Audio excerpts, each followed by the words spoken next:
everyone, welcome back to Sunny Live Chain. Thank you so much guys for tuning in. Well guys, I'm back again with the Mzansi Soap Histories, and namhlanje ke sikhuluma ke ngenimba ukuthi ke yini ongayilindela kuleli viki ke elizoqala. Guys, nibonile ukuthi ke leli viki liphele kabuhlungu ekuhlathi njengoba ke uzoleka emtshela ukuthi ke ayi engazi lento yabo angeke izisebenze, lo mshado wabo awukho futhi kade ke waphela. Well guys, wonke umuntu ke oseduze kaZulu uyamtshela ukuthi ayikho leya relationship yakho. Wena uyi-CEO yecompany, ngapha uzodate umuntu ohlele ekhaya ungasebenzi, oxoshone nowenzani okulawulayo, oletha ifamily yakhe. Zonke lezi zinto uzokwazi ukuyimela na?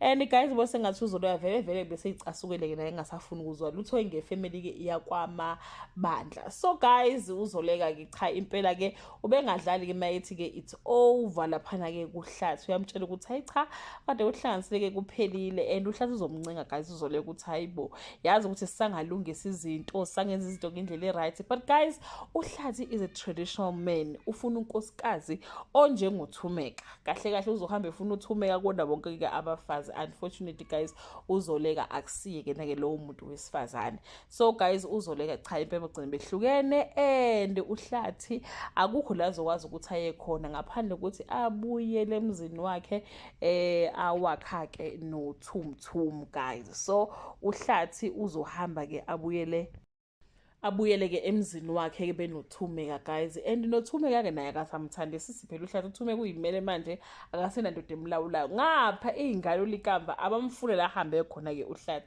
So impilo yahle guys izoba nzima kakhulu ke kulezi insuku ezizayo.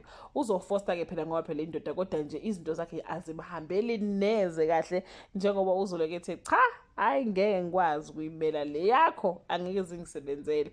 Enye into guys into ezokwenzeka ukuthi ke uzoleka uzoyithola sesondelene kakhulu ke noLazarus, bazimpela bacishe ke bacabulane noma ke baqabulane guys. So hayi yabona ke kulaphi lo ngakhona kahle guys, uzoya vele ufanele naye impela ke uLazarus. So we are hoping ukuthi ke that relationship ingasenza, but ke uzoleka all over naba noma wethu kuningi nje guys abhekene nakho. Ngapha ke ulwandle kanye ke noLinda nabo bangasi impela cha baqhubeke ke bathandane ke impela guys. Into yabo ke izogcina siyazi ukuthi hayibo laba babili engazi ukuthi bayathandana. So ke zinjalo guys eza next week. Do leave your comment below and share opinion ukuthi wena yini ofisa ukuyibona nge-relationship kaZulu. Uzoleka umfisela ukuthi athandane nobani, ufuna aqhubeke nohlathi noma ufuna yena koLazarus noma ufuna yekuphi nje uzoleka guys. That brings us to the end of this video. Do leave your comment below and share your opinion. Bye.